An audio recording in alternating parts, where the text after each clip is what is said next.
Kejagung tolak permohonan justice kolaborator tersangka SS dalam perkara tata kelola MBG. Fajar Metro, tim penyidik pada Jaksa Agung Muda Bidang Tindak Pidana Khusus, Jampitsus, Kejaksaan Agung, Kejagung, memutuskan tidak dapat mengabulkan permohonan justice kolaborator dari penasihat hukum tersangka SS, terkait perkara dugaan tindak pidana korupsi tata kelola program makan bergizi gratis, MBG, pada Badan Gizi Nasional tahun 2025 sampai tahun 2026.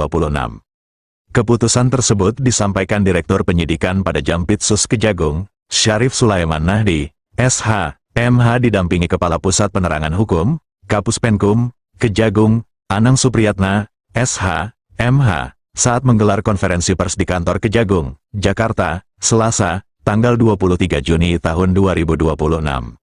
Kami belum bisa memenuhi permohonan justice kolaborator, atau menolak justice kolaborator dari pihak tersangka SS, ujar Dirdik Jampitsus.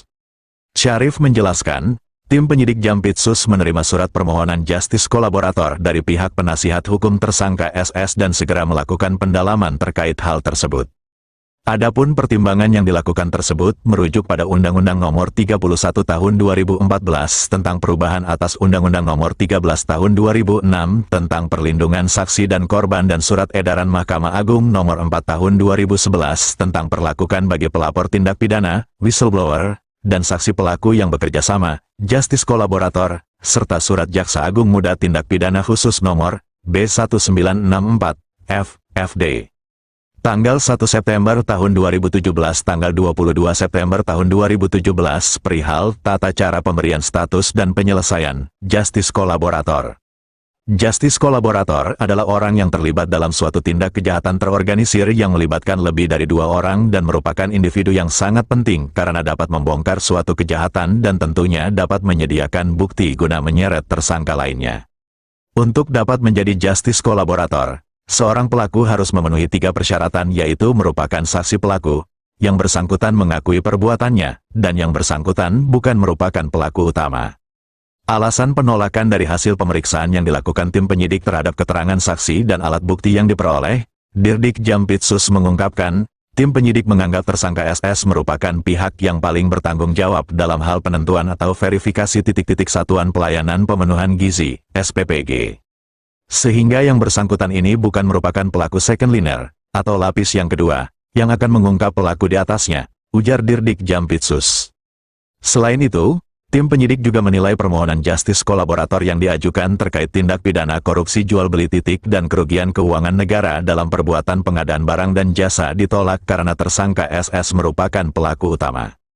Pertimbangan kedua yang dibuat Jampitsus terhadap permohonan justice kolaborator dari tersangka SS adalah yang bersangkutan harus mengakui perbuatannya. Dalam pemeriksaan kemarin memang belum ada yang dianggap oleh penyidik dinyatakan bahwa yang bersangkutan mengakui perbuatan seperti yang disangkakan.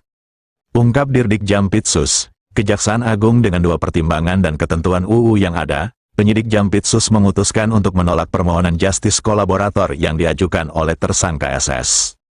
Sementara terkait dengan informasi yang selama ini diberikan kepada penyidik, Dirdik Jampitsus menyampaikan Kejaksaan menghargai upaya yang dilakukan tersangka SS dan tim penasihat hukumnya. Informasi tersebut nantinya bisa digunakan untuk mengungkap lebih dalam kasus korupsi program makan bergizi gratis, MBG, di Badan Gizi Nasional, BGN, ini.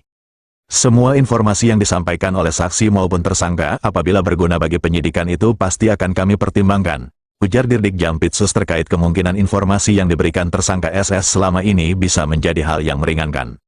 Tim penyidik Jampitsus tetapkan GHS pengendali Yayasan Mitra SPPG sebagai tersangka tata kelola MBG. Better experience in portrait mode. Sebelumnya, tim penyidik menahan tersangka GHS dalam perkara dugaan korupsi tata kelola MBG pada BGN tahun-tahun 2025 sampai tahun 2026. Upaya pengusutan perkara dugaan tindak pidana korupsi tata kelola program makan bergizi gratis, MGB, pada Badan Gizi Nasional, BGN, tahun-tahun 2025 sampai tahun 2026 yang dilakukan tim penyidik bidang tindak pidana khusus, Pitsus, Kejaksaan Agung, Kejagung, terus membuka tabir baru. Setelah menetapkan 5 orang sebagai tersangka, tim penyidik Jampitsus Kejagung kembali menetapkan 1 orang tersangka baru berinisial GHS selaku pihak swasta pada Kamis, tanggal 18 Juni tahun 2026.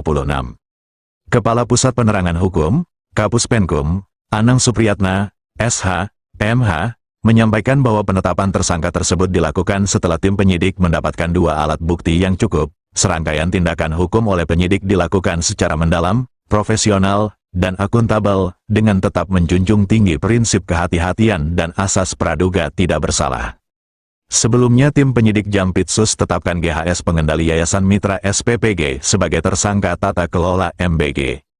Malam ini tim penyidik telah melakukan pemeriksaan dari pagi sampai malam di mana terhadap tersangka SS sudah diperiksa dan selanjutnya tim penyidik pada kesempatan ini juga melakukan pemeriksaan terhadap beberapa saksi dalam kasus tata kelola MBG untuk periode tahun 2026 sampai tahun 2026 kurang lebih 6 orang.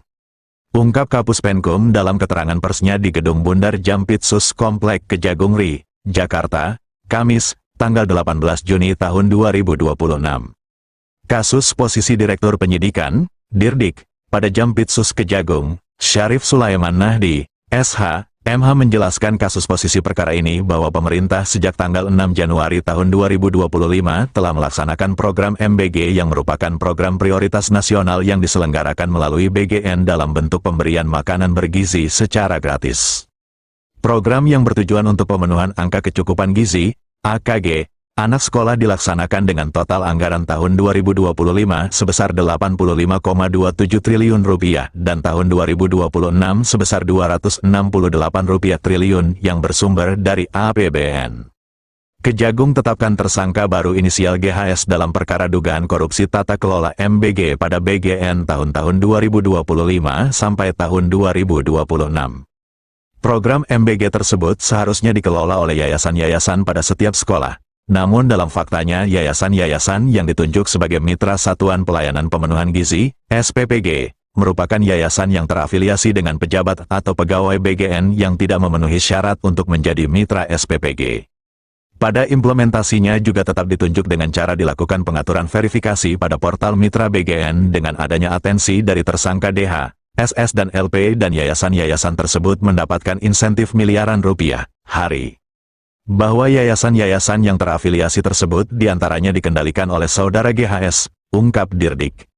Selaku pihak swasta, lanjut Dirdik, GHS diminta oleh tersangka DH selaku kepala BGN untuk mencari mitra dalam rangka pelaksanaan program MBG. DH juga secara melawan hukum memberikan akses kepada GHS untuk memperoleh titik dapur SPPG kepada yayasan yang dimiliki oleh GHS. Setelah yayasan GHS memiliki titik dapur, yayasan tersebut menjual titik dapur SPPG kepada pihak-pihak yang berkeinginan mendirikan dapur di daerah lokasi titik dapur. Ungkap Dirdik, titik dapur yang dimiliki oleh yayasan tersebut diajukan dengan menggunakan dokumen yang tidak sebenarnya, sehingga lokasi titik dapur SPPG berbeda dengan lokasi yang dimiliki oleh pihak yang berminat ingin membangun dapur. Dengan kondisi tersebut, GHS mengajukan perubahan titik dapur kepada DH dan ditindaklanjuti prosesnya oleh verifikator yang ditunjuk kepala BGN tersebut. Selain mendapatkan titik SPPG, GHS juga diberikan akses DH untuk berkomunikasi dengan tim verifikator yang ditunjuk oleh DH. Akses ini membuat GHS dapat melakukan pengurusan atas rollback terhadap SPPG di bawah naungan yayasannya untuk dikembalikan statusnya.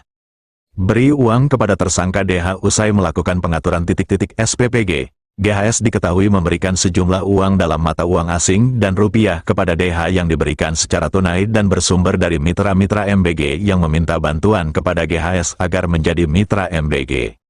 Untuk pemberian itu tidak dilakukan sekali. Ada yang secara berkala, ada yang mungkin kalau diperlukan, DH, untuk jumlahnya memang masih kita hitung berapa pastinya karena ini dilakukan selama beberapa mulai 2025. Ungkap Dirdik seraya mengungkapkan bahwa GHS telah mengenal DH pada 2024 atau sebelum menjabat sebagai kepala BGN.